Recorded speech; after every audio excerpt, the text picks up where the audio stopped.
It's always nice to get into the Hammerhead region with a Hammerhead shark. You think about a Hammerhead, you think about that long drawn out snipe and that long drawn out scope to hammer in a final blow to your ribs of the opponent of an opposing shark. But in this case, both guys have really good screws. And I'm not just talking on the construction table, I'm talking in the sand. Let's start it off with Tapir. He's been around the block. This guy knows the game. One of the league veterans of this league, knows how to play the game. He's a tournament winner in the past and has been the definition of getting it done over the last couple seasons. However, he's going to run into a hammerhead shark that won against him in this very tournament a year ago in the S16. That was Abyan. Abyan took care of business in that said 8 games. This is a best of 7. But for Abyan, he's in that Pacific Ocean in the sands on a hot day, looking to continue his winning ways against a guy that's been one of the toughest towers to beat in this league in the past. Hello, everybody, and welcome to Tapir versus Abyan Part 2. We saw this match last year as I go into the match preview. It's going to be Tapir right now with the slight edge according to the CPU on a 4-3, career wins as well as medals. But right now, both guys are looking to just try to get their season back on track. Only two wins for Tapir, a win for Abyan. That was in a DQ win, ironically, but we still count it. Not a lot going for either player compared to last year. They were making waves and getting 10 wins and whatnot. So this has been more of a lackluster season. We'll see how it goes moving forward for both players as they could coincide with the rematch today as I go into the bracket pod right here. And the bracket pod says that Tapir versus Abyan, they'll play the winner. So I just want to make sure this is good. Hold on a second. Didn't size off correctly. I'll fix that. Sorry about that, folks. There we go. But Tapir Abyan will play the winner of Yepes and White. Obviously, for Yepes and White, depends who wins here to see who will get the home table. Tapir, if he wins this game, will control the home. Obviously, if Yepes wins and Abyan wins, then he'll control the home table in the Tsunami 3-2. Just going to do a quick schedule run today. No D1. I apologize, we had no D1 live. Wanted to get both the players up here, and then I was too booked on certain things with some graphics and scheduling, so I had new stuff. Didn't want to risk it, but there will be a D1 live tomorrow. We're still getting used to this D1 live, or not. We're still getting used to this graphics package without intros and outros. We should be ready to go by midday today. Everything should be settled. Regardless, that's not a problem. Cap Rogers will be a non-stream at 11 a.m. Should be a fun one there. Both guys. I'm really looking forward to a rematch here. Should be a fun one. That was an off-stream game now. We're supposed to be on-stream. The next stream game will be with DJ. He'll have Mac and Luke. Looking forward to that one. Mac, obviously, your defending tournament winner from last year, reigning tournament winner in this T3. Luke looking to pull the upset where Mac did a year ago on that 15 line. Costa Hell coming up as well in the Hammerhead region. A lot of Hammerhead games. Actually, the next 4 games are Hammerhead. So a big Hammerhead slate today as they'll set the duel at 3 o'clock. Caesar Onjak. Obviously, Caesar Onjak, 2 of the most experienced guys. I'll be back on stream at 4:30. And then the nightcap games will be 9 o'clock, Ghost and Pikachu. Obviously, Ghost or Pikachu know their opponent. It'll be red, so the winner of that game will get home. And it'll be a quick game, I think. Both guys and players play quick. And then the big one, Sanford Aria, that's been the hyped up match of the day at 10 o'clock. G takes us home on that one. With that one, Sanford Aria, of course, league veterans. They've been around the block. No one's won that series yet, ever, as they have a 0-0 but a 3-3 record. Something that's very rare. They've only played in Super League, which is something you don't see. That's it for that. Let's get to the stage. Joining me, of course, is our 2 players in our ref. It's Tapir, Abyan, and Gio, the ref. And Seth's going to be doing commentary. One of the rare commentary sessions he'll do this season, or at least for the rest of the ways. He's got a lot of things going on. So it's good to have Seth. Seth, obviously, anything can happen in a rematch. Your thoughts on these 2 guys? We're a little late. We'll speed up the process a bit. But your thoughts on just these 2 guys as they entered the rematch for? This is really going to be an interesting one because, as you mentioned, these guys obviously know each other back from T3 last time out, and obviously Abyan having the advantage in that. I'm not exactly 100% certain if that's necessarily even something that's at the forefront of either of their minds. I think you said it best at the very start. This is, I think, a period of reset for both Tapir and Abyan.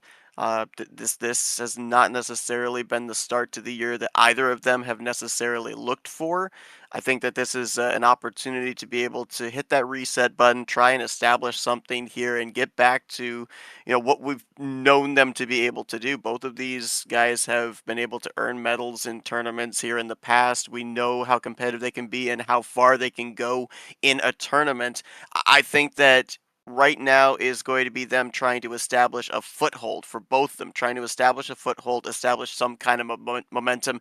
What better way to do it here than right in the middle of the series here for 2026? So I think that this is going to be a super competitive match. I think that the CPU prediction has it right on the nose. I think this is going to go into that final seventh game.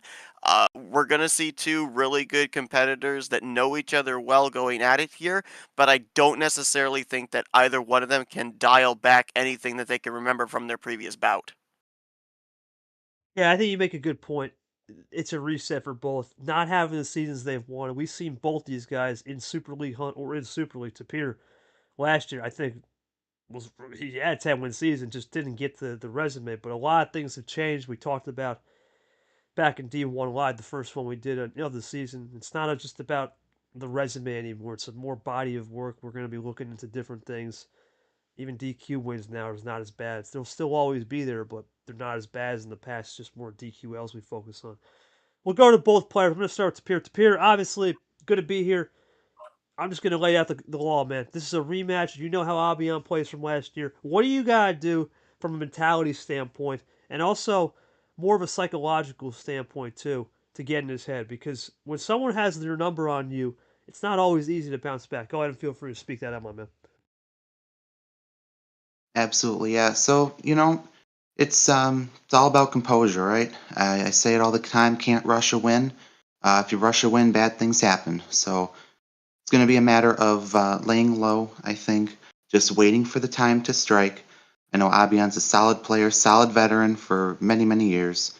So it's going to be tough to defeat him this time, but I'm going to do my best, right? As I was talking about earlier before the match, I had just got done with a poker match in NPAD and lost that one, unfortunately. It was a fortunate ace king versus 10. So another reminder that the cards don't always come your way, right? It was a brutal match, just even in terms of bad beats. So looking forward to being due for this match, right? A lot of plus fours, a lot of plus twos, really getting some good ammo cards to use in my advantage. So really looking forward to this match. I really think it's going to be good. We're going to go the distance for sure.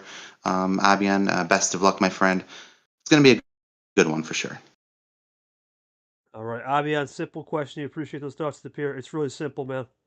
You've beaten Tapir last year, completely different environment this year, not having the season you may want, but there is one thing that is always nice. You see some opponent you're familiar with.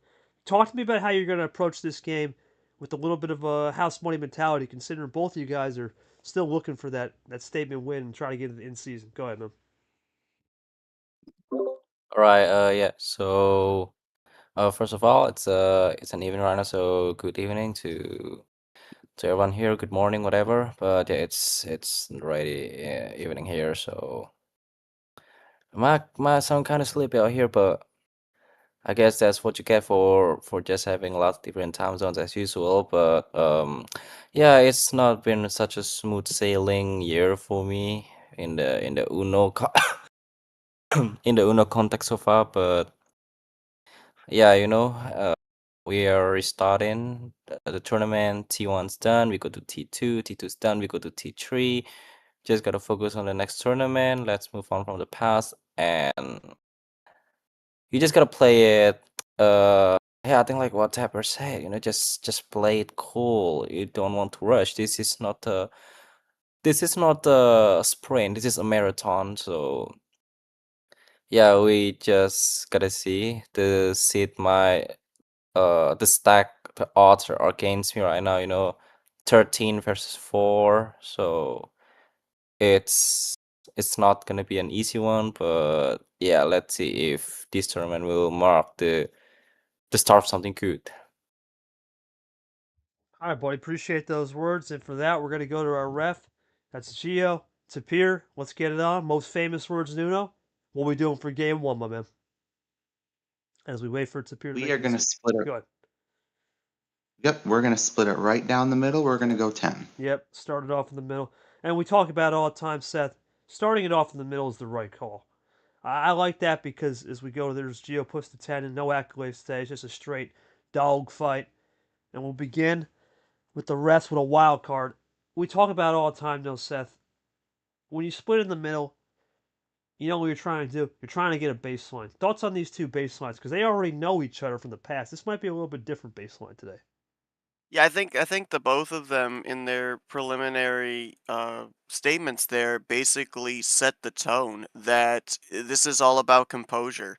How many times have we touted out the statistics and the previews going in, saying that it was going to potentially on paper maybe be a blowout or maybe going to be going to that final game seven, and then the bot with its distribution of ammo or lack thereof is basically saying no, no, that all those stats, throw them out the window. I'm determining how the pace of how this game is going to go.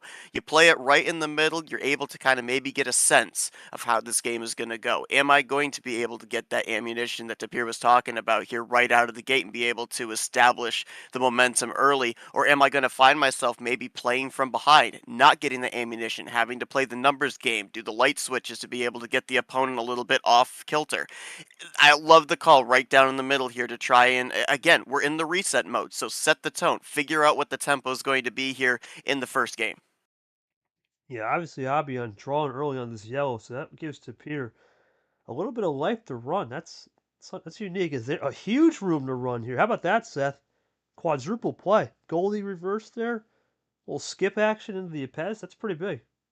It's really interesting too because we had that culture, right, where we drew off the initial card, which was the wild, and Tapir chose yellow as the initial start color. So it is interesting that he ended up finding himself very quickly out of yellow in the early going here. Yeah, we saw this yesterday, ironically, in the first game with goalie Joao. A lot of reverse skip meta was out of control, so we'll see if that continues. Here comes Tapir looking to possibly finish it right here or get close.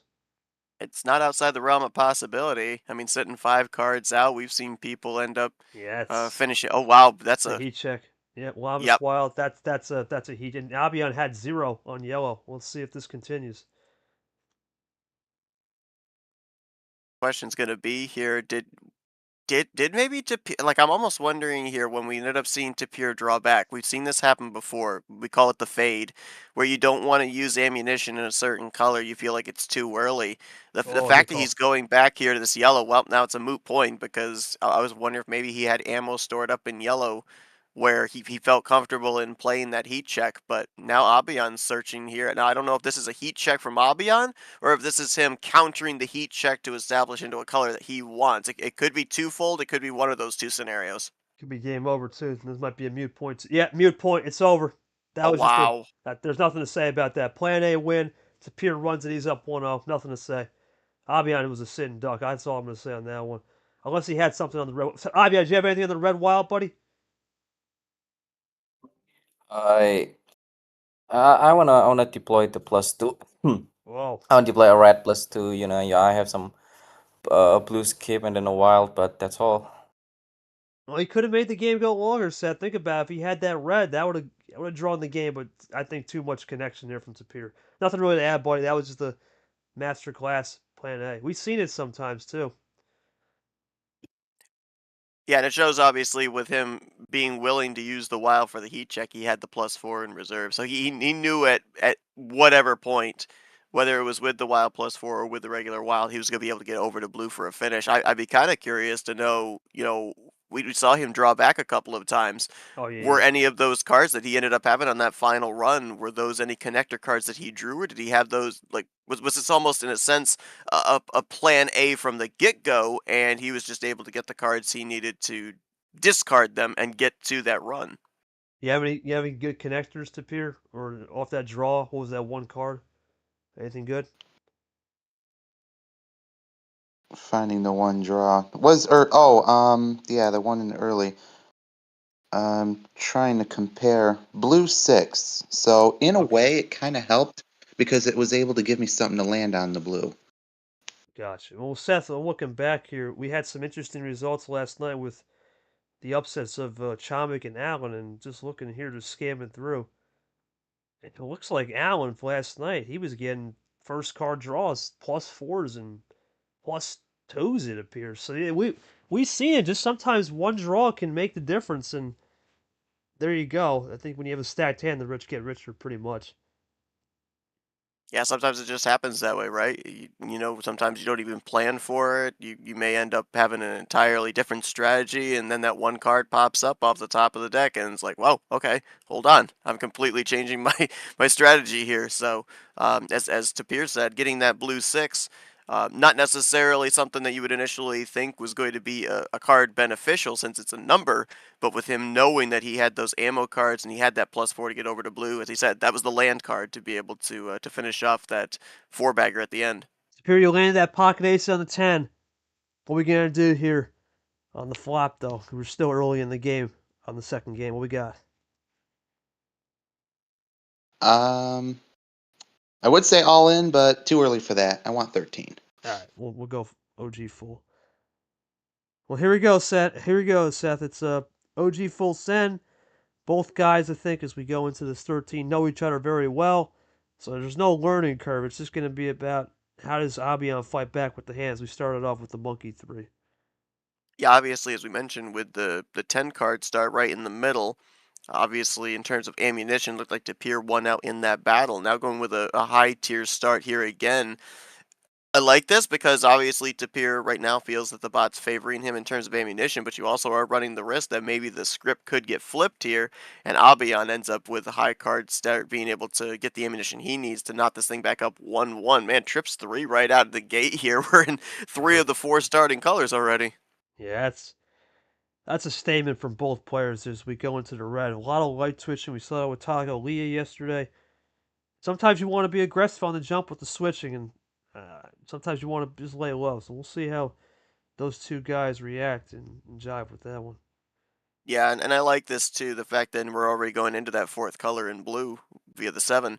I like this, seeing this light switching early out of the gate, because this does one of two things. This obviously helps you to be able to eliminate the numbers, but these two are also putting out feelers. They're trying to see, it's not likely, but there is always that possibility that somebody could end up drawing just 3 colors in that 13 card start. So you're throwing out the feeler, trying to find that one color that you can maybe expose to be able to draw the opponent back or force them to use ammunition here in the early going. Into the B2, looking good there from Abyan. See what they'll do. So they're both now just going to roll in these blues into Brad. And I think right now Seth is back to red. Seth, just as I say that, Tapir going to try to play a 2-color box. We've seen 2-color boxes too. And that's Pandora's right now looking good for Tapir because Abyan's juiced. Yep. So he saw that Abyan did the light switch off of red into blue. So I like this callback here. Obviously, it's working out with drawing Albion back. So this is what I was talking about. This is the feelers. He threw out the feeler there with the light switch, and now, well, he's going to bail him out here. So this is interesting. He was able to at least get him to draw a card, but now bringing it over to green, feels he's got the advantage, and No, he doesn't. ooh, Wow. wow. Skip draw. That's huge right there, Seth. You're talking this could be big for Tapir because you can run off that skip or you can just run these numbers right. If he has a double 2 or some type of double number, that could be the next move for him and that could really isolate Abyan. Tapir looking for a possible play to get him into the red zone already. Let's see. Yeah, that's huge. I thought that when we saw that green skip, that Albion was going to basically There it negate is. that drawback. Yeah, he's in there, and that's a +2, and he's in the Yeah, red zone now. We talk about sometimes for Abyan, it's either A, he's got another low luster hand, or which I think it could be the case where he needs to get on a color. And I was just about to say yellow to see if he can get something running, but does Tapir have yellow? yeah, I was going to say, normally when we end up seeing a +2 capped off, that might end up being the last card of said color for somebody. So, I would initially look at this and say that Tapir probably out in green. Zone So he color. probably liked that light switch just as much. Goes to Coach Rogers right there. I look at this too. Look at the card history. Not a lot's being played at all, Seth, in terms of ammo this game. It's been quiet, and if it's a number game, usually that favors the guy that switches aggressively first. But Tapir, there it is. See, he needed Yep. that yellow. And there it is. He's got some good stuff, and that's a huge four-bagger right there. And that puts Abyan back in the driver's seat, just like that. Might have not necessarily been the time that Abyan wanted to use that ammunition, but you got Tapir down at 5 cards. You've got to pull the trigger there because he could very easily been in the end zone. We've already seen he was able back in the first game was Tapir to have that +4 available. So he might have had one in reserve here and was planning for a finish. So I think that was a good call there by Abyan. Interesting though that he ended up finishing out in red because didn't we see Abyan iced out in red earlier there Yeah. after Tapir made the light switch over? So I don't know if he ended up drawing back that too, or what the case was in that regard. Obviously, he didn't want to use the +2 reversed that he had in red at that point. But he's done. He's finished. He burned through the saddle, as they say. He burned everything. That's interesting. And he can't get the number here, and all of a sudden now, Yep. Seth, pendulum swings back to Tapir. That's huge. Yeah, so in a sense here, with these drawbacks and Tapir being able to play, he's basically um, countering that double +2 that we ended up seeing Abyan play. It's going to more than likely have these guys knotted up, or at least maybe in this turn, maybe have Tapir 1 card up, unless Abyan was able to find something to light switch off this one, or I'm sorry, Tapir rather. He does And get he the does. light switch, and that's back to yellow where Tapir was rolling before those +2s, and that's where Abyan was juiced. I think that's going to change, though. He has a lot of cards. He should have something to play here. Yep, there we go. And Acosta from Brock. And then again, it's all about just finding rhythm here, Seth, especially when you get hit with a little uppercut. Not that long of a game, so only 5 minutes, but it's been the longest game of the two so far. There's a zero sugar. And now we're starting to pick up the pace here for both. If I'm Abyan, I'm keeping a very close eye here on the card count. Tapir down to 7. Remember, there was a possibility. Ooh, wow, that's a huge drawback there by Tapir because I was gonna say, there was always the possibility down at 5 cards he had maybe ammunition to finish it out. Plus, you hit him with that stacked +2. You're potentially giving him more ammo to chain together. So that drawback there in yellow is big. I think if I'm Abyan, I am milking this yellow for all it is worth right now because this is definitely a turning point where it was looking like Tapir may end up having a run to the end. Yeah, I think Tapir, he's just looking for something now. All of a sudden the tides have turned, and now you almost think if you're Abyan, when do you make that last color break? Looking at the card history here, Seth, not much going on +4s and wilds, but the +2s were out the chain. Skip reverse meta is wide open. A lot to think about here. But Tapir all of a sudden stuck in reverse as Abyan now might be in the red zone next turn if he can get there. Abyan's down at 5 cards, so now I think we have this momentary pause. I think this is Tapir possibly wondering, does he have a finish? No, nothing. Okay, he's gonna draw back. I was wondering if he had some There kind it of ammo. Oh, is. there's the break. All right, so now what does Tapir to do? Does he have ammunition in said color? There's the break. That's going to be huge for Tapir now to make a move if he can, because all of a sudden, Abyan is in that said blood zone. We're going to be in the shark theme. He's in the blood zone, in the sand. He's trying to get to that tsunami faster than he can. That's going to be a quick play into the JT. Oh, Nothing crazy. So this is huge for Abyan. Can he run the blue? And he will. One up this time. so far Abyan just basically running the numbers here. We were wondering if he used up all that ammunition back on that quad play. If you're Tapir, if you don't have the ammunition, you're looking for a light switch here. You're trying to get it off of blue because it looks like this is definitely, potentially the finishing color that Abyan wants. Oh, Tapir throws a quadruple play. And just like that, anything you can do, I can do as well. Remember the quadruple play Abyan threw. So it's tit for tat again here, Seth. They're both mirroring each other. So now we got to see if making that light switch over to red, does that also in turn ice out Abyan? We'll have to see. Obviously, he would have No. gotten 2 fresh cards there, and he will still be able to play into red. But now, Abyan, does he have a path to get back to blue? Because obviously, I think that's what he was trying to keep the color as. And, well, Turns out he juiced everything. He used everything. yeah. That's big for Abyan. Unless he plays the wrong number, he's going to try to find momentum, I think. Now, the question is, do they need blue as a finisher? That's the only thing I can I look think he into. does. Yeah. The question is, does he have like maybe a +4 to get himself over there? I don't Really? know. Okay. Probably a top deck draw there. Oh, still numbers. He's down a deuce, and let's see. Yeah, Tapir I could think I think we're looking at a potential +4 closer here with these two cards. could be. It could be a +4 closer or a wild to the finish. We'll see. Power play is open, but I don't see them using it this early, especially Oh, Tapir. He won't use it. Here comes Abyan. Or here comes Tapir. Abyan down 2. He's going to go for the green. Will it even matter? so yeah, let's see if the +4 is there. It won't matter. I like this call though, going into the trying to light switch off of red. But I think we're gonna see a Call this +4 with the game blue. over. Yep, Yeah, there it is. you can read that one. That was easy to Yep. read. Blues, yeah, blue 4. Blue +4 to a 0. Nothing really to say there on that. But I got to go to Abyan. Abyan, there was one turning point in this game, and that was your first ammo hit. It looked like Tapir was running early, and then you hit him with the +2s and changed the course of momentum and got the win. Talk to me about that clutch play, because I think that changed the game, and it forced Tapir to mimic you, and how you got the win to tie the series up and steal home table away for your next couple games.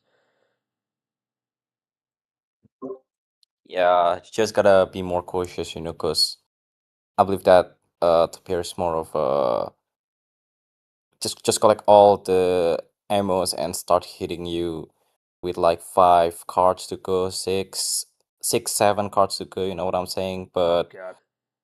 yeah, I just like I'm scared. I'm just gotta be careful. So yeah, I decided to. You know what? If you have this amount of cards, I don't want to risk it all. Just gonna spam this +2 to you, +4s, and we just gonna drag this longer and longer. Hopefully, I get the fortunate cards, and yeah, that's how I roll with in this game. All right, appreciate those words. Tapir, it seemed like you early were running because he was running dry on colors, and all of a sudden you had to almost play the style with the quadruple play. Do you think playing too much into it, him getting that early aggression, led you to a different path, and ultimately cost you a little bit of maybe some momentum, or do you think it's just one of those games where just needed one or two more breakaway cards, connectors to finish it off?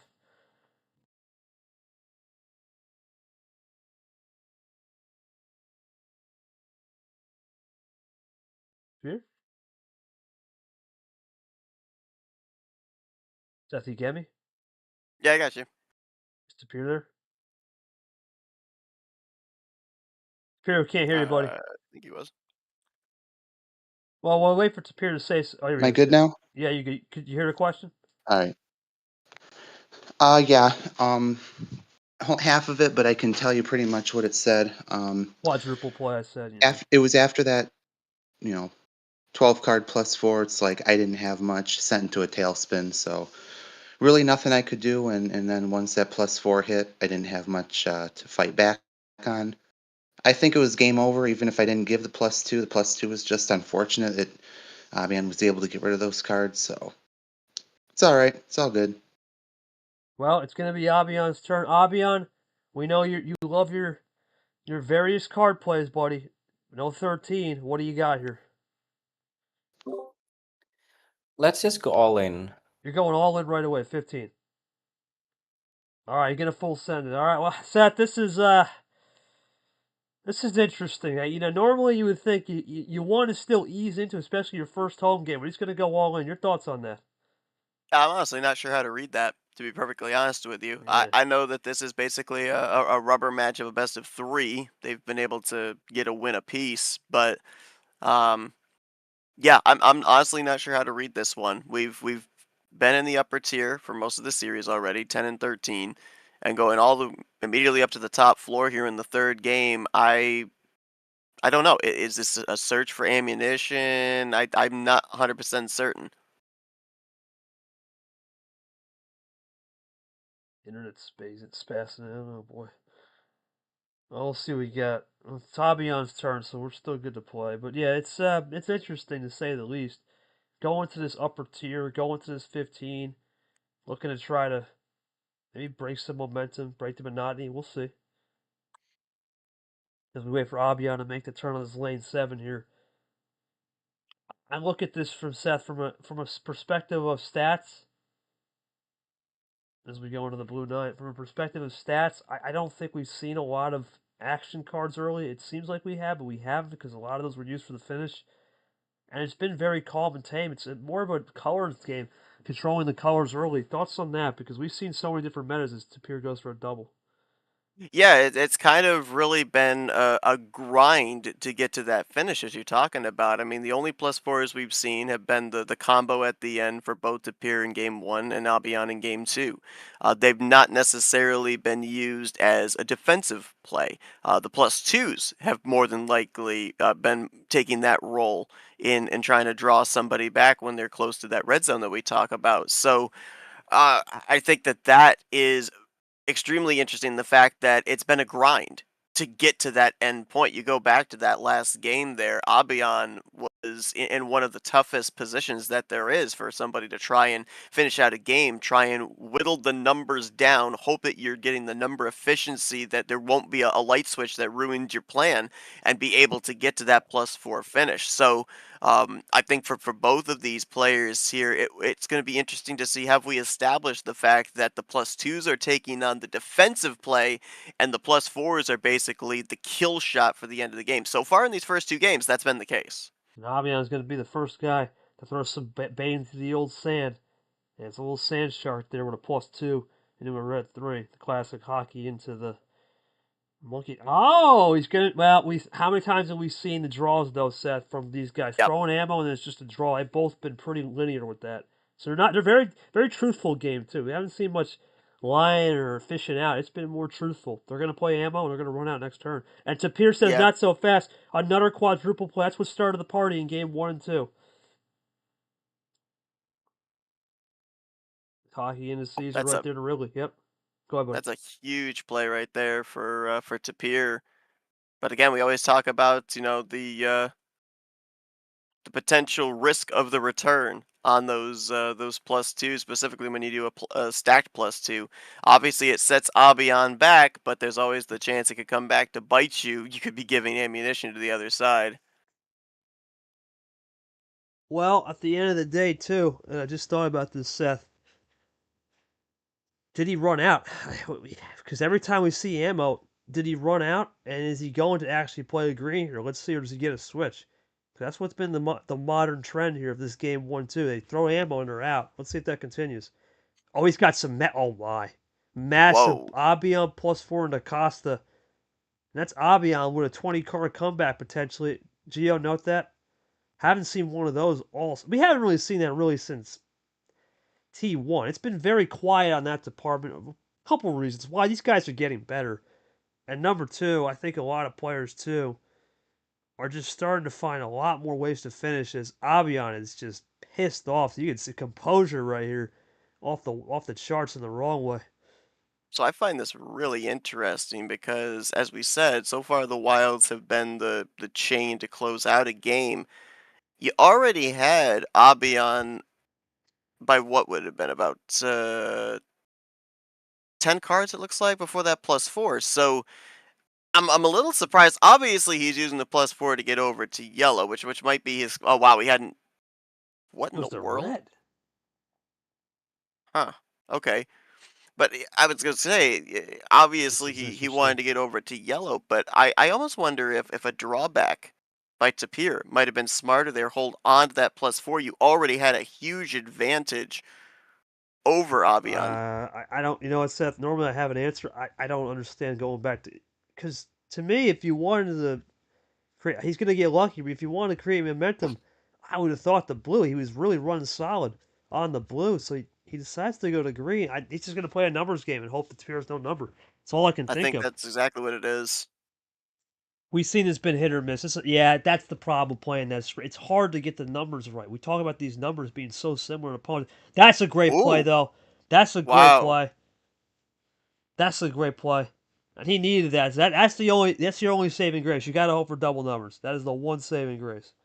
Yep, he had the backup plan, so that definitely worked out in his favor there.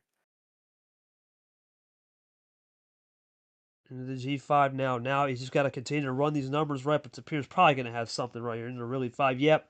into the JT5. That's the problem with playing this style. It's great until you start to realize that unless you have double numbers, it's hard to win. He's just gonna have to live with it. That's all he can do. It had Play been into it. so long. We started out in blue. It had been so long since we had actually been in blue since the start. I'd forgotten if we had even been in blue before. So this is interesting that we're coming back to this color. I would certainly Wrap around in well, red. never mind. I would certainly assume that both of them have quite a bit of blue after the adventures that we've Oh been on since the no. start of this game. But But here's the thing, right? Abyan, we talked about. He plays that red +4, and he has no red, and now he's getting crossed up here. Back to Peter. We'll have to ask him on why he went to the red +4 if he's got enough red. That's a little interesting, especially with 20 cards. If it was 5 card or 5 to 8 cards, sure, but 20, I think you'd have more wiggle room for sure. and sure, he played a quad play, but really the only ammo card outside of the +4 that he played when he went over to red was a reverse. So, yeah, I agree with you. I'm not exactly certain why he ended up going over to the red there when it had already been established in the early going that that was his weakest color. B says, okay, he's gonna go for the skip. He's gonna go for the mid skip. Yeah, he's in the ballpark, but again, he's playing numbers again. Now Tapir knows he's juiced on the reds, and that's a killer in my opinion. Because now you know something your opponent doesn't have, and you can play a lot of ways with that. Let's see if that continues. Here comes Tapir.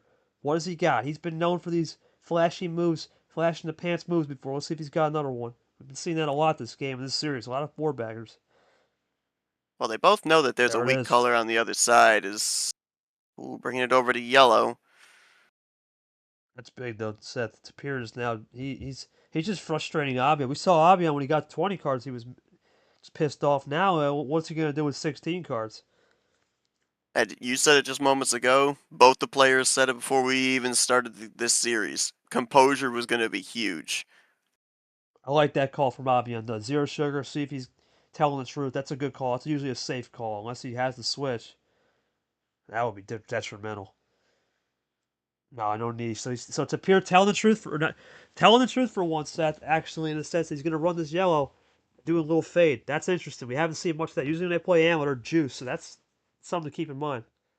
Yeah, and it's going to be interesting to see here too. I'll be bringing it over to blue. It was established already that Tapir was out Whoa, in look at green. this. I'm surprised we have not yet seen Abyan try and get back over to that green, or is he? Well, I was gonna say is he too suited, but I would have assumed with the +2s that he would sit with that more than likely he does have some green now. This is huge, Seth. Look at this. Is it too late though? He gets the green, but Yeah, that's the thing. is it a little too late? Great call, but I would have liked to seen that earlier. To be honest, I would have liked to Yep, seen that a little earlier. I agree. I definitely agree. He obviously had we've been running yellow, we've been running blue. He had the double reverse that he could have used at some point, either in the yellow into the green or the blue into the green, and down to 3 cards here. I mean, we've already seen it twice on both sides. The +4 kill shot to close out. Down to 3 cards. This as you say might be too late. Yeah, you brought it over to the weak color, but he could very easily have a +4 that could just negate that defensive play. Well, let's see what Tapir will do. He's thinking this one through. Is he debating a power play, do you think? I was just about. I Does didn't he want to have the say it, does but he have yeah. the +4 and maybe double number in 2 different colors and he's thinking, is it too early to use the power play or do I use it here and now? Well, we have seen yesterday a lot of. I think most people used the power play. I'm looking back here, just trying to search the games that I've followed. A lot of people used it for the end. Tiago used it for the end. Goldie used it on defense, but forced the G. So a lot of people have been using it towards the end of these series. Now this one's an interesting point. What's it gonna be here from Tapir? I'm looking around, just searching the. It's good to have you here, so I can use my phone to search our games, and most of the time it's been towards the end of the round. There's a +4 from There's Tapir. +4 over to yellow. Does he have a close is the question. No. No, He'll leave it on the yellow 9. So, but the thing is, right here's my problem with this, Seth, from Navion perspective. The green, because he went to that green too. You don't know what his last card is. That's why I think he didn't want to use the exactly. pad. That's the pro. I would have used the green earlier. You go to green now, you might win the game, unless you got something just to stop that. One thing I'm doing here is I'm not light switching. Okay, so this That's is the a fun. good play here with a +4. I was gonna say the one thing I'm not doing is I'm not playing a 9. I'm not light switching a 9 because I feel No, like it might have been double 9s at the end there for Tapir. good call. You got to use it, and that's a great call to get back to blue. He was juiced on the blue. The problem is going to be is until he feels he can get the lead, maybe by a car or two, the green, going late to the green, and also with the red ice, and he's got the red now. I don't know, man. I would have stayed right there on the blue. He's definitely Agree. playing this one tricky, really tricky. Pierre can He just run just this. Go ahead. Yeah. he just bailed Tapir out with that light switch. Oh, and this is a straight going. This is a reverse. There's just it's into his own car. Yeah, it's there's just no flow. I think the problem is right now. Tapir is just sitting back waiting for Abyan to make these moves and basically capitalize because he was gridlocked. He had nowhere to go on that blue, and then all of a sudden he gets bailed out. And that changes the complexion for sure. He had nowhere to go twice. He had nowhere to go twice, and Abyan kind of bailed him out on two separate occasions. He did earlier on in the game too. Going back to that green, I'll accept it because he's at 4 cards, but there's the problem, right? Yep. There's the problem. Tapir can just run that green. He can Well, I'm do it pretty at sure that which. those greens probably came off that +4. Yeah, it came off the +4 unless the last card wasn't green one. That could have been the only thing. So man, I like the test there. I just wish I would have saw that. I wish I would have saw that earlier from an Abyan perspective. But Tapir in the red zone, basically, he's now 1 turn away potentially, Seth, and it could be a heat check finish right here. Let's say. Okay, Cuz keep it in the green. It's an 8, so that's I think gonna be an. It's not what he Oh needed. That's the exact wow, wrong card, and all of a sudden, Tapir.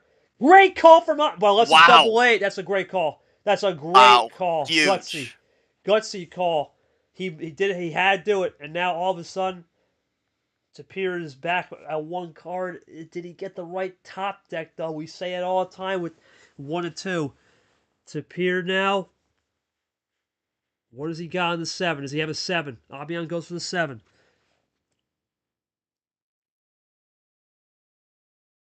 He's gonna take his time on this one, Seth. Here's the thing though, with that skip play there by Abyan, he might be out of green as well. If Tapir draws back here, I think we might be going into a draw city. Did he have a 7 though? And that would be something. Oh, he's gonna go for it. Whoa. The 2-1 lead. Garrett, there's the 7. Wrong Two, number. is it dual sevens? Is it dual sevens here, or does he Got end it. up in red?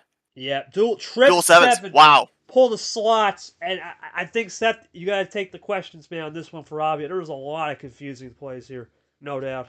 Great power play from Spear. Definitely a good power play there. Abyan, obviously there were a couple of times there. It looked like you had him iced out, specifically in the green. We'd already established that, and especially off that +4 when you brought it over to red. We saw you be able to play a quad play. You were able to use the reverse to chain together a quad play. What was the ultimate decision in bringing it over to red?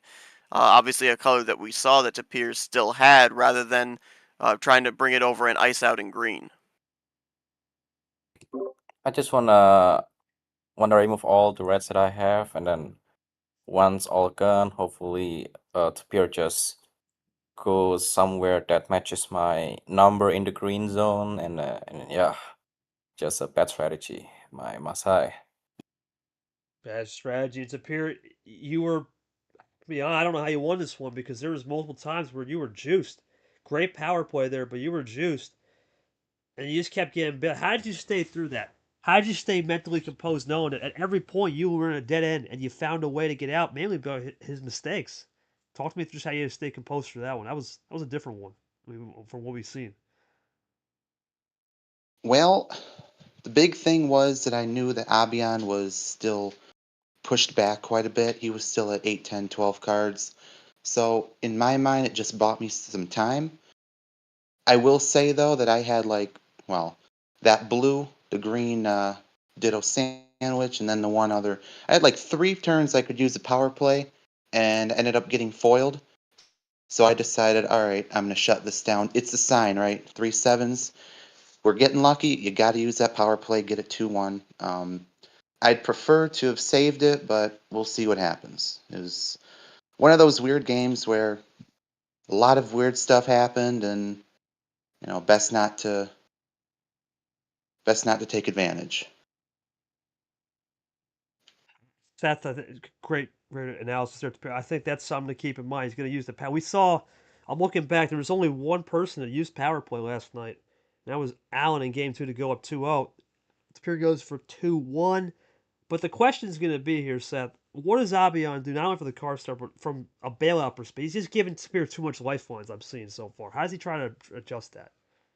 Yeah, I think one thing that definitely stands out to me specifically from this game. So his reasoning when he went over to the red with the +4 was to try and deplete the cards he had in said color. And I do understand that, but at the point where we were at and the number of cards that Tapir was at that point in time, I think that it would have been better for him to go over to that green since it was already established that color. I think that what I've seen, and I think I saw it at one point a couple of times in this game too from Tapir as well, obviously you've got to play the cards that help you, but at the same time you could also be helping the other side. We call it the bailout, where you have somebody iced, where you know that you've got the color that they're iced out in, and yes, you may also be iced out in said color, so you end up bailing yourself out to go to a different color with a light switch, but you're also potentially bailing out the other side. I think that one thing that if I'm Abyan here is I do not think you need to be afraid to draw back. If you know that you have Tapir iced, do not be afraid to draw back cards and also have force him to draw back cards, because I think, as you said, he's opening up the door a little too much here with these light switches, given the opportunity for Tapir to then be able to have an escape route. I think that we see too many times, and I've been guilty of this myself. You want to be on offense when I think that the drawing back, knowing that the other side is going to have to draw back as well. Yes, you may end up getting stuck with more numbers, but you're also closing off that escape route for the other side. And I think that's something that Abyan maybe on this next one needs to think about, unless he's got the cards to be able to go full cart press. It all really depends on the cards that you're given at the time. Let's see how it goes. Abyan, game four. Last home game for a second. What are we going with here? He's been all over the board in the past. Sometimes when he loses on a 15, he'll just drop it and say, you know what? Drop that down to the lower mid tier. Let's see if he's going to continue that. Abyan, go for it, buddy. Yeah, let's drop that down a little bit lower to 14. Okay, never mind. I thought. So, and that's another thing, Seth, that's another problem, too.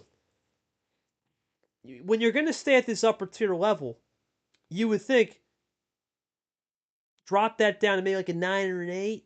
We're going to keep it up Yeah. tier. That's where Tapir lives, though. So, we've been seeing this, too. I liked how certain players last night, I'm looking from the title lead, just looking back, even Allen game here.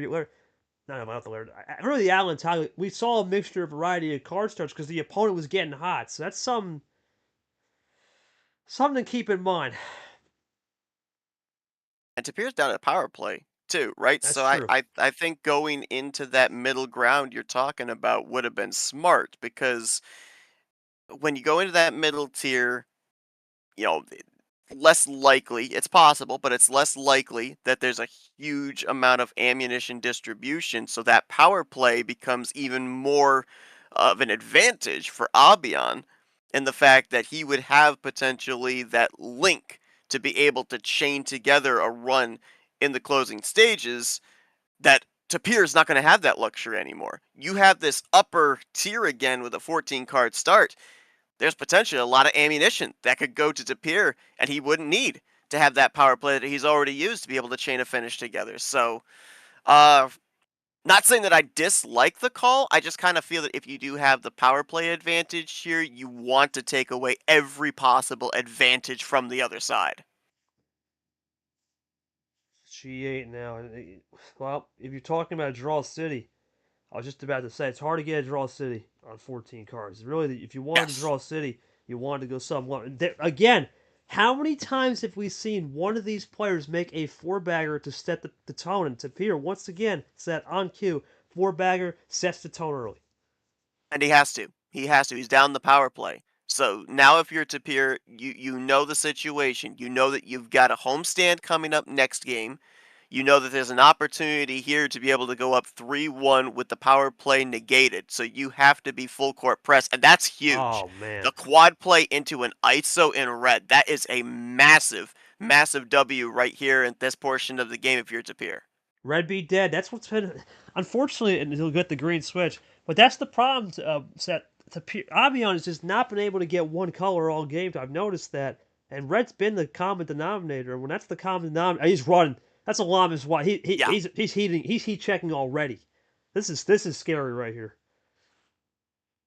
Not even sure this is heat checking. I don't even think he's looking for an ISO play. I think this is just again full court press. He's saying, "All right, you've gotten my ammo that I now have to use my ammunition. Fine, I'll play into that. You iced me in green. Great call though. Wow. Great call to get out of that. The only question I'm going to have on this one, and did he pick the right number? And that answer is no. That's a killer. Yeah. Oh boy. That's a killer, Seth. 100%. Unless he's got a blue 9, that's exactly that. That's risky. That's risky. And there's another Whoa. yellow 9, and Tapir is Whoa. playing back with his double numbers wisely. Abyan's is on skates right now, Seth. That's all I can say. He's trying, but he's on skates this game. The full court press, the double team at half court is really working for Tapir right here. That is back to back to back ISO attempt plays that Tapir's had an answer for. Great call to use the. Yeah, you got to use it. You got to use. That's a great call. Yep. But does Tapir have another yellow 6 to stop that? That'd be something. Well, he might have drawn back some green there on that +4, so he might be content to run in the green He's here got a now. Well, red. no, he won't. He'll I was go over to we're red. close. Wow. But that's where Abyan was screwed. Remember, he was screwed on the red earlier, and that's Yep, he had the light switch off of it. and Tapir doesn't care if he gets the switch now because guess what? Double plays, adding more cards on that full court press. It's been a theme now this specific game. Tapir wants to run and gun. It's a risky call, Seth. He might have been low, and he's going to play a double 9. Ditto play. I'm Guess almost lucky. well. Okay, there we go. Yeah, I was gonna say Tapir was playing a lot of 9s. I wondered if he maybe had another light switch off of a 9, but apparently not that point. This is exactly what Abyan needs. He needs to draw city. You can't just continue to play into this press. That's a great call for once from Abyan to play into that the draw city. The question is who will get the top deck first and change the game. Tapir looking to Yep. go up 3-1. That would be huge. And obviously, you look at it here right now with this drawback. It's I think a 2-card advantage for Tapir. I think if you're Abyan, don't be trigger happy. If you have that card that's able to bail yourself out, consider what you've got for the other cards here, because you don't want to give the escape route again here to Tapir. Draws out. We'll find out what it will be. Still drawing out. So this is exactly what we needed here. Not only for a perspective of just taking our time and figuring out this game flow, but also just there's a top deck in the background character. As let's see if Tapir will get us out of it right here. He's saving Seth. That's a big play. It Saving City. was. Huge. Saving City. And now Abyan's going to have to think about doing something because if he's saving stuff, that's exactly what Tapir needs. He's going to just let it roll. Wow. Oh, okay. Yeah, I would have did something there. Even if it's a switch, because you don't want to be called save napping. He's lucky here, but I still think Tapir is now widened that gap to 7 cards here. Yeah, and there's the break. That's what I'm saying. He's just still, even on the draws, the full core press is still alive and well. You can see it, Seth.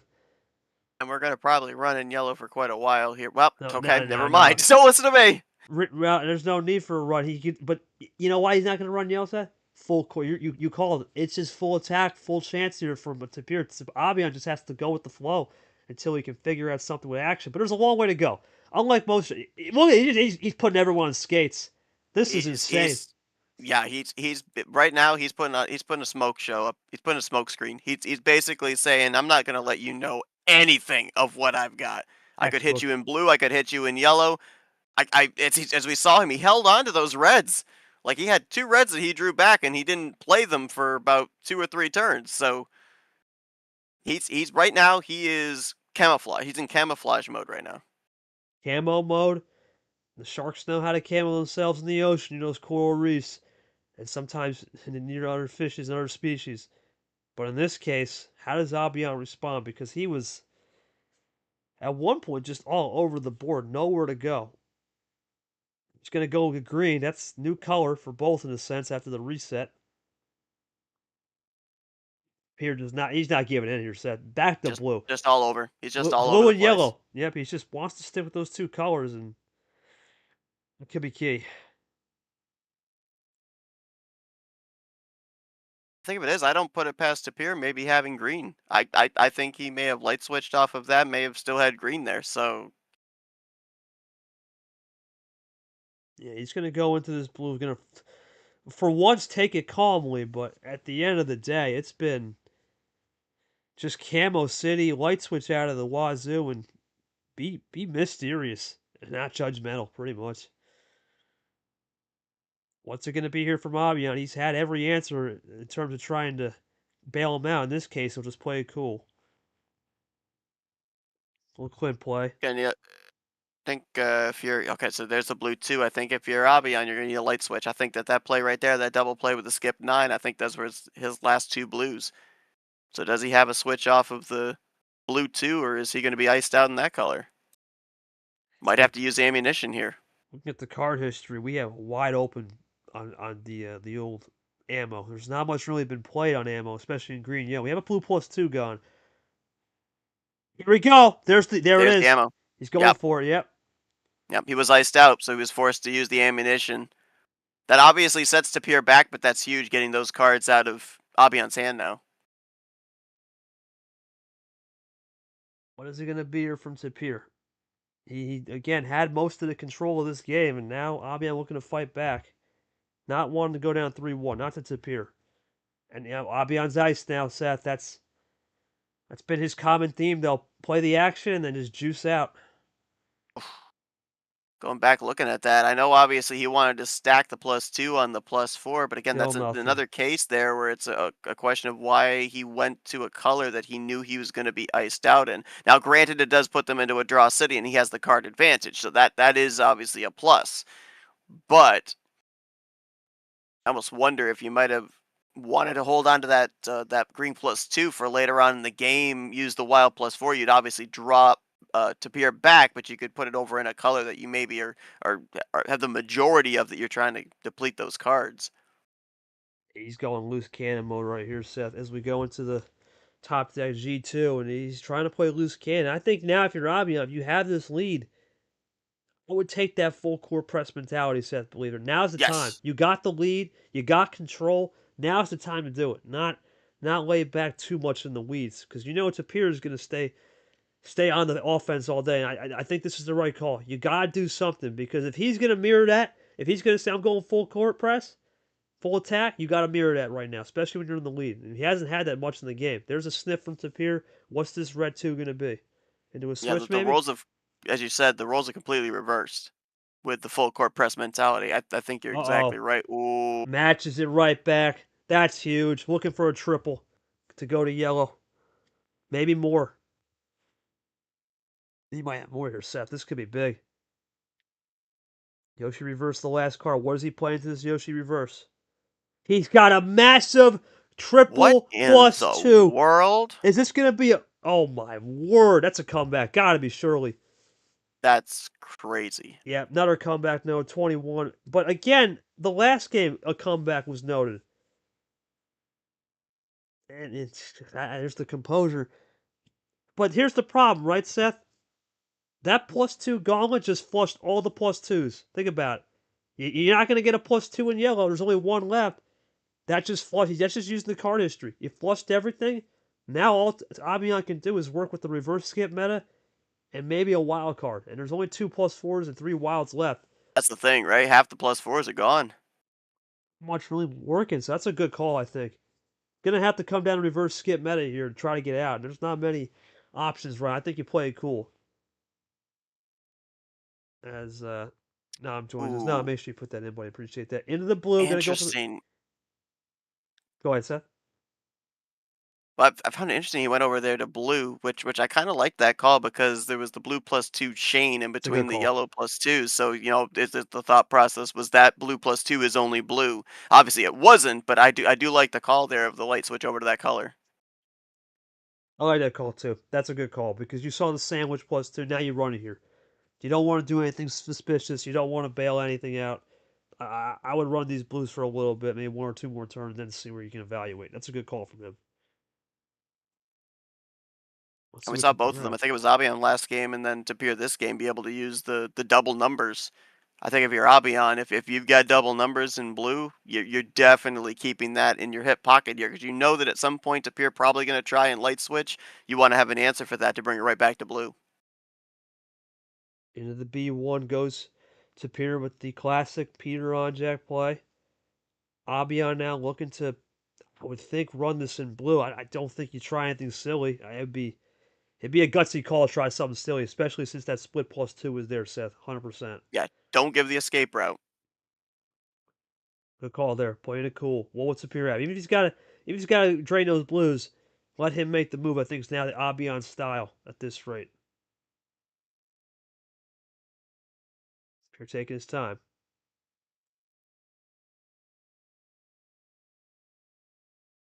Gotta evaluate this one, Seth, because through all the chaos, Tapir is still in that red zone lurking, no doubt. Yeah, and the big question here too is we've got 24 cards remaining in the deck. Okay, then he's running. You can see he 24 might be running cards, low. Yep.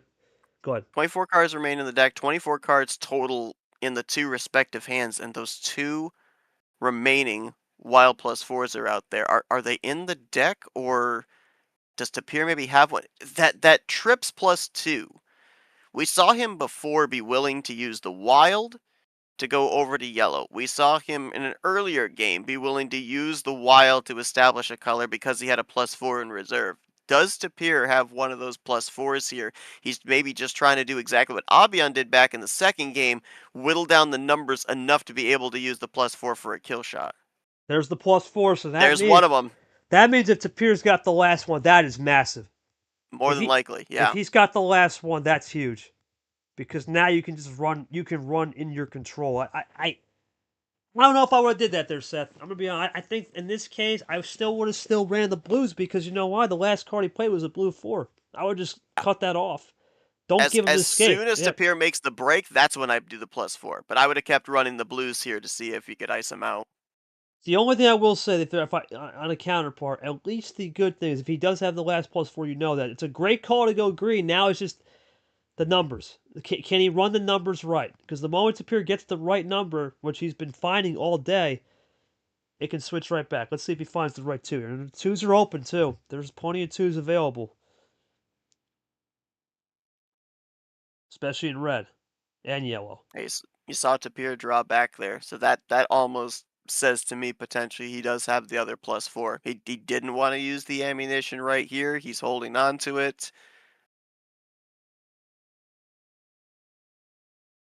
He's gonna draw it out, but if he has that last key chain, as I call it, that last +4, that could be the equalizer in a sense towards the end of this game. Even without the power play, it's almost like a power play. Knowing that your +4s are juice, you have the last one. That's a power. He's gonna bail him out again, Seth. He is Wow. gonna bail him out. Wow, that is very interesting here. Spear can just run into coach, doubles it up. Yeah, it's a lot of bailouts here today, and you wonder if how many more of you can do of that. How many more bailouts can you do before it bites you? We're gonna find out. 2 up this time into the yellow 6.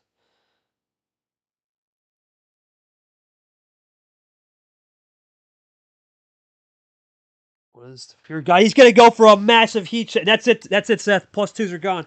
Pretty And much there you go. you're juiced. And as I thought, he had green in reserve. He kept drawing back in green, and I wasn't convinced that he didn't have green. Abyan saying wow, but on the flip, that he did give him that. He gave him the ammunition. He gave him the bailout, and just like that, going to yellow to green, it's a great play from Tapir to save that. We see Nam do this a ton. He's using a little bit of that Nam style. Save a little bit of reserve. Draw back when you need to. Don't rush the pace. Have full court press. but at the same time, ease off a little bit. And now he's just forcing switches here, Seth. We've seen how many times is Tapir drawn after the last heat check, and now he's going to get the red and the bailout again. That's all Abyan can do. That's all he can do now is light switches and maybe use, if he has the regular There's nothing he wilds, can do. use them as defense. That's all he can do, because as we're saying, we're more than likely suspecting that the other +4 is currently in Tapir's hands. He's down in that red zone. This is all you can do is Well, desperate light switching now if you're Abyan. never mind, I forgot. There is one red +2 left. There is one red +2 left. If he has that, that would be the stopper. But again, if Tapir has the last +4 and a wild to boot, that's a lethal hand with not much left in the CH, for sure. Yep. We're gonna definitely have that. Well, there's the call. There it is. Now we're Yep. done with the +2s. Now it's. Now you're right, Seth. Now you have to go light switch city. There's nothing you can do if Tapir's got what we think he's got. You have to pretty much expect it at this rate. We're running low on ammo. The only thing right now I can think of that could potentially help Abyan is if we got into a deck reshuffle, but we're still 14 cards away Too from much that. away, So too far away. Yeah. We have yet to see a deck reshuffle this whole tournament. It's been pretty much plan A, B, C, D, E, F at the most. We've seen a couple plan G games in that hour game at Lara Chomik, but it's been very rare to see those games go past the plan H, I'd say. It's been pretty much the first letters of the alphabet. And I think a reason for that. One, these players are just getting better. That's number one. Two, some of the games are really good with the card, but this is an old school game of equal ammo for sure, and there's the light switch. So you got to make things happen. That's why we're seeing a really good match right here. I think Tapir might have. Oh, never mind. Cuts him off, yeah. Yep. 1-5 now. Now they're just running the blues. Running it down. What's Abyan got Looking here? right. We've still got 2 reverses in the blue. What's he got in the locker at this rate? Because there's not much left in the locker in terms of card history. And he's gonna have to have something with the reverse skip meta. You're on to something there. There it is, called it, reverse Yep. skip meta. And he'll get it back to yellow. Just gotta finish it off right here. Quad reverses. Oh man, that's a rainbow reverse. How about that? There's Yoshi in there, Goldie. And Cody's smart as well. And he'll finish it off with Coach Rogers. It gets him down to 5 cards, but I honestly wonder if I would have played just the blue reverse to yellow reverse to cap off with the 4. Hold on to that red and that green reverse in case you're able to have a finish of your It's own. moment of truth now, Seth, because if this is game right here. If Tapir has that last +4, nothing he can do. And he's down at 2. There's literally nothing he can do. He's got to have. Yeah. Let me see, just to make sure I get this correct. He can't even do anything. There's no reverse skip. I don't know what he's gonna do here. I think the only thing he can do is pray to God he got a wild. That's all I can think of, and hope he's got some type of double. I don't know. That's all I can think of. I mean, here's the thing. What if we're wrong? What if Abyan's got that last +4? That'd be I mean, something. That'd be a great save if he does, but it would be. 100%. He would have played it by now. That's my only concern. Well, he played a +4 earlier, so maybe he felt comfortable playing that +4 if he had another one. I don't know. Yeah. Then again, it could be one of the 14 cards still left in the deck too. We could be speculating that somebody has the +4, and it may not even be in play right now. That'd be huge because Tapir can't do anything with a power play. I don't think Abyan would dare use it. I don't think that's a good move to use it right now, especially even though you don't want to go down 3-1. That's a too risky of a move. He's going to use it though. We're going to find out. It now equalizes the game. Yeah. Let's see what Tapir's got. He equalized the game, but if that's in the deck, that's a bad call. If it's not, and oh my goodness. Now here's the thing though, does he have the wild? If he has the wild, this light switch isn't going to matter. The question, okay. Oh. Sudden death right here. Does Tapir have the last +4? This is game. If he has the +4, this is literally it. He needs this. If Tapir's got it, then it's game. If not, it's in the deck. Let's say, moment of truth. What a game this was.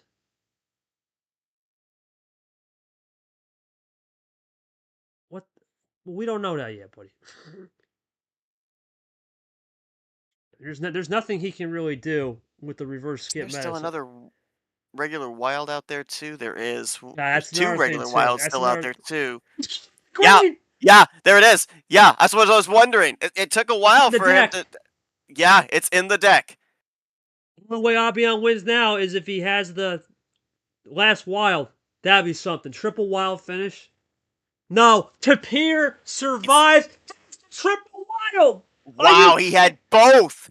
No need for the +4. That was the trump card. What the Unbelievable. heck? That's an unbelievable win. Let me tell you something. KT Seth calling games, man. We were reading that like crazy, but I need Seth to ask questions to both. I'm going to ask one question, but you got to ask the Abyan Seth. That was a lot of interesting play. That wasn't a choke, man. I can't say it's a choke. That was a good power play, but That was a really good power play. go ahead, Seth. That's a question. I think there's a couple things earlier in the game that we questioned. That's it. I mean, Abyan, we were here just watching this as a spectator, trying to figure out. It was looking like more than likely whoever had that final +4 was probably going to take this game. Obviously, you knew you didn't have it. Speculating that maybe Tapir has it. How much with having that 1+4 just kind of hanging in the balance, whether it was in Tapir's hand or whether it was in the deck? How did that go into the strategy call there? Not only for the play style there, middle to end of the game, but also that power play call. I I already knew that there's a high chance that he got the either the +4 or the wild. So I don't know. I was thinking if I should just throw it away or let's hope that the power play works. And unfortunately, the power play just did not work. I was praying that okay, I played the yellow, and then if it change, if it change, he go to like green. I change it again to yellow, and hopefully that the last card is just a number, right? It's just an irrelevant number, or let's just say he doesn't have any wilds at all. After all, he just cannot change the color, but that's not the case. Really, really tough, but we are still in game 4. Maybe there's some hope here. Tapir, And that's a. Tapir, obviously. Go ahead. No, go ahead. Go ahead. No, I was going to say that's a huge win. Before you asked the question, so I just really that's an equalizer too, because now they're both playing the rest of the game without power play. But go ahead, Seth. Go ahead. Yeah, I was just gonna ask Tapir, like almost the same similar question, but on the flip side, you've got the two wilds. It's a great scenario. The only problem is on the other side, there's the possibility that he has that final +4, plus he has the power play to be able to negate that. So, how difficult was it to get down to that point there where it seemed like you had a favorable end, but there was some contingency plans that could easily be played on the other side to foil it?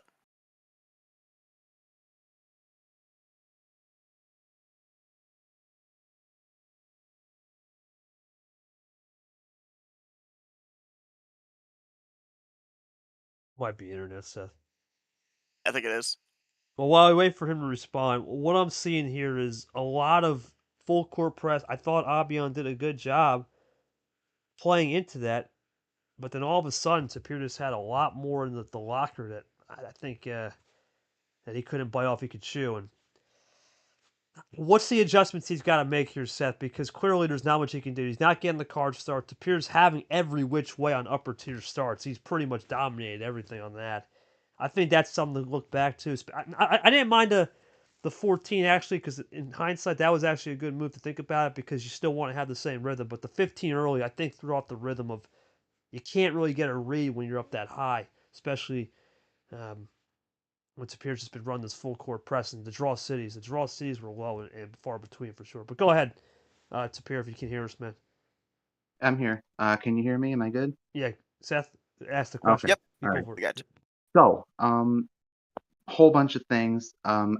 Actually, I can't prove it because I dismissed the messages, the pop-ups, but I'm pretty sure I had those two wilds since the beginning of the game.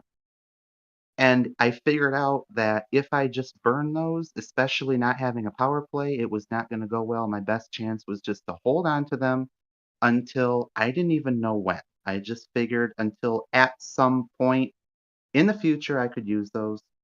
it got down to the point where I'm like, okay, way at the end of the game, when it got to 14 cards, it's like there were multiple occasions where Abyan could have used that +4. So it's like, all right, he doesn't have it.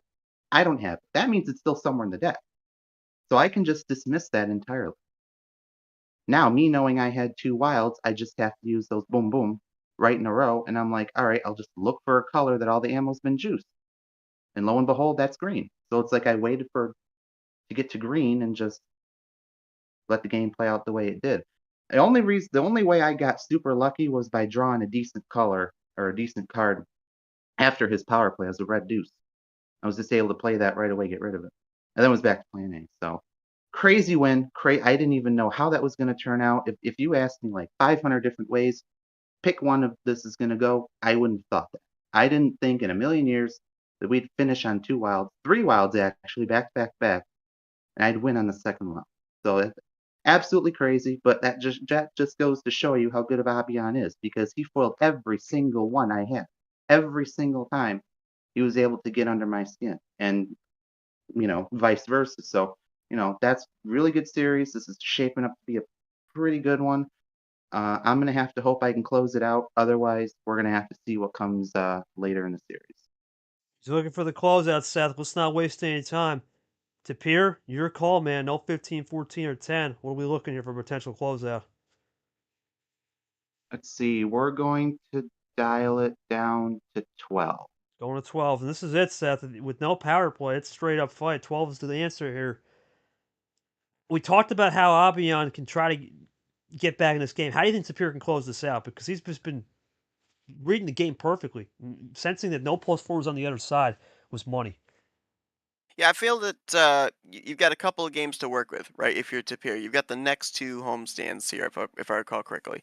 I think that Next homestand. for him, Yeah. or no, I'm sorry, he only has this one Yeah. homestand, and then he's got. If we go into Game 7, I honestly think that you kind of go back to what he did at the start and middle of Game 4. You go back into the full court press. We saw obviously Abyan was able to eventually compose himself about 2/3 of the way through that last game, be able to find those contingency plans that he needed to be able to either draw back Tapir or hold him at bay. But it looked like, at least in the early going, he was getting a bit frustrated with that full court press by Tapir. I think that you go back to that if you have the cards available to you to do so, to go back to full court press if you're Tapir here, because you've got at least one thing going for you in the fact that you have the homestand advantage. The power plays are completely off the table now, so I think that the homestand advantage in these upcoming games, should we end up going into just this final one here or into the final 3 in this best of 7, I think that's going to be a huge determining factor. Well, we talk about determining factor. The determining factor right now is the switching is still intense. There's a switch right there. And Tapir's own card. 0 sugar in the stack. And they're just starting to roll. Stack, by the way, coming up. That'll be with DJ. He'll be calling that game. Let's see what it'll be from Tapir. Plays it cool into the Eli 7. Abyan looking for a run. How many times have we seen this series, Seth? Abyan can't find a red for his life of him at the start of a game. Yeah. It's crazy. Gets the Yeah, switch. it's been the weak color for him the entire series for sure. I like the switch. That's where you got to make the switch. I have no problem with that one, but it's insane that he just actually every game he just can't find red. It's unbelievable. It's what's been failing him more than just leaving it open to and giving him a bailout. Oh, double switch this late? Ooh.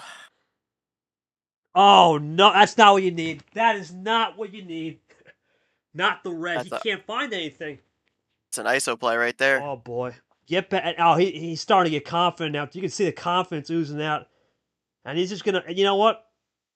He's going into the draw city. I Whoa. like it. I like it. He's got the card advantage. Forcing the draw city there is Tapir, so Oh, not so fast. We've seen this little one, top Seth. deck. Well, top, or was he saving? How many times he saved and just been playing chicken all day?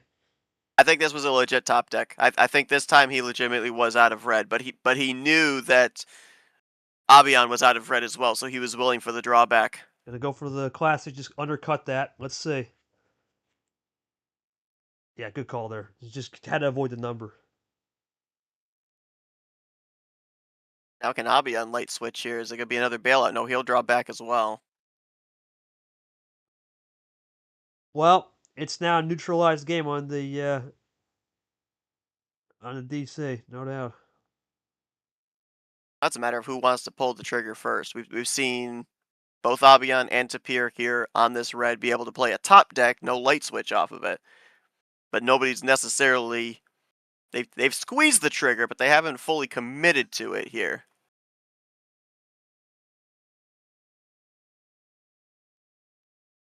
Well, Tapir's thinking this one through. So what is he? Okay, top deck, not too bad there. Top deck. Might have been looking at card history here, knowing that he was playing a 3, trying to see if he had a contingency plan if there was a light switch. Oh, it was Abyan got here. I would think just bail him out. Okay. Well, there's the bail, Seth. I mean, that was It is clearly. the bail. Oh boy, how many times we And see? it doesn't give him card advantage either. The trips play still has him behind by 2. Now he's just guessing. Yeah, he had him covered on the red, but I guess he wanted to make the break, thinking, all right, maybe we can play the light switch and hope he doesn't land on the right action card. But there's not much flowing right here. Here comes Tapir. Let's see if he can get this down to the magic 3 or 2 cards, and he gets back to blue. Oh, Oh wow. no! Assuming that loads, that's gonna it should. That's And big. down to 3 cards. I mean, we could have a kill shot incoming to close out. Remember, He he can't said do anything. Yeah. that he was pretty certain he held those 2 wilds since the start of the game, back in game 4. Yeah, I don't think there's nothing you can do here. Is this game? Is this This Tapir could for be the game right dagger? here. Abyan clearly only has numbers to start, and he gave a lot of bailouts. I think this could Wild be a into an action card to a self-inflicted. closer, I think, probably. Seth going for the action card to a closer. Here comes Tapir looking for the 4-1. No power play needed. Can he get the job done and even the series lifetime? He does! It is. It's a lifetime evener, and it's a +4 on Abyan's +4 in yellow to finish it off. And as soon as that loads, it's over. And I gotta say right here, self-inflicted, Seth. Why bail him out there? That we gotta ask him. Go ahead and add. That's the thing I don't understand. Go ahead. Yeah, you had Albion, you had Tapir iced out in the red. You guys were going to a draw city. Granted, he had the card advantage on you, but you had him iced out in the draw city. You ultimately make the choice there with the double reverses to make the break into blue. Did you have ammunition on your side that you could be able to make a run there, or was that like because we're kind of wondering why you didn't just keep in the draw city there since you had Tapir iced out in a specific color? No, I definitely have nothing. I'm just getting too tired. I battled a little bit of focus, so yeah, it's a whatever. But yeah, congrats Tapir. I guess I'll just gonna look into the next tournament after this one. So yeah, GG. We'll go to Tapir. Tapir, that was a master class, buddy, in just management, spatial awareness. Huge win right there.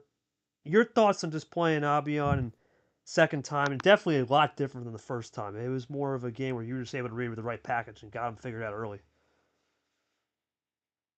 Yeah, I know he's such a solid player, right? But I think the key thing there was a lot of color switches. So I was able to line up to hopefully bank on one of those switches, use some number efficiency, get where I needed to go. Thankfully, it worked out. But Abyan being a solid opponent, pleasure to play him, of course. Looking forward to the next match. Right, should be a good one. Finally, advancing past the round of 64. I got to the 16, Sweet 16 last tournament, but T1 I didn't and lost the first one too.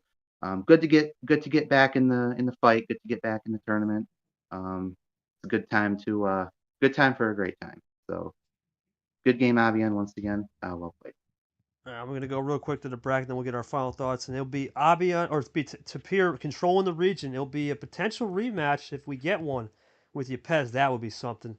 Or it'll be a new game with Tapir and White. We'll see how that goes, that game coming out. But there's the quote there from Abyan. I think it's just Tapir had his number today. Really good job. And just making things work. I think that's the thing. He found a way to make things work even when every opportunity was presented, and did a little bit of that game 4 magic with the 2 double wild save. It just opened up. Thoughts on this game and Tapir getting the big win? Yeah, obviously, as we mentioned at the very start, this was an opportunity for one of these two guys to kind of find themselves a foothold after what's been a struggling start to 2026 here. And for Tapir, as you said, he was able to find ways to make things work with what he was given. Not exactly in the best of situations, specifically back in game 3 and game 4, but able to find some way to make things work, whether it was maybe getting lucky on the drawback, or in the case of, as we mentioned, that keyword composure, keeping the mindset back in game 4, having those wilds off the rip. I mean, there can be such a gut reaction to play those when you find yourself in a bad situation, but he had the composure to go into the drawback, hold on to them for later on the game when they mattered the most. Another thing that I'm noticing here, and I've adopted it myself, you mentioned it earlier, that in this series so far, in this tournament, and we've seen it in tournaments past, a lot of people are prone to hold on to the power play till very late in the game, use it as that final kill shot. I have seen a new meta form here from late 2025 here into 2026, where the utilization of the power play early on in a series can really set the tone for the remainder of said series. Power plays that are used in games 2 through 4 really seem to be a crucial turning point of a matchup. And I think that you go all the way back to Tapir using the power play there in game 3. I think that that was a huge turning point, because we then saw Abyan. Yes, he had his power play still available, but it seemed like from games 4 and 5, like he was almost playing from behind. He was frantically searching with the color swaps. He was frantically using the ammunition to try and play defense. I think that the early utilization of the power play is something that a lot of people are going to adopt going forward. I myself have done the same. It may not seem to make sense in the moment. A lot of people think, why aren't you waiting until using it for games 5, 6, and 7? In this scenario here, we didn't have a game 6 or 7. You may end up not being able to even use it at all. So I love the utilization of it. I'm seeing a lot more of it, and I think that we're going to see a lot more of using the power play early on in the series going forward. That's gonna do it for the game here, folks. I'll be back at 4:30 for Peter versus Caesar. Should be a good one. There's the bracket for myself and Seth. What a day for Abyan Tapir to put on a great game, but Tapir got the last laugh. He found a way, used his spatial awareness, and gets the job done. For myself, Seth, Gio is the rep. Tapir, Abyan are two chefs in the kitchen. It's Master Chef Tapir moving on as he'll enter the tsunami fray, looking to see what lies in the massive waves below. Until then, we'll see you back here at 12 with DJ, and I'll be back at 4:30.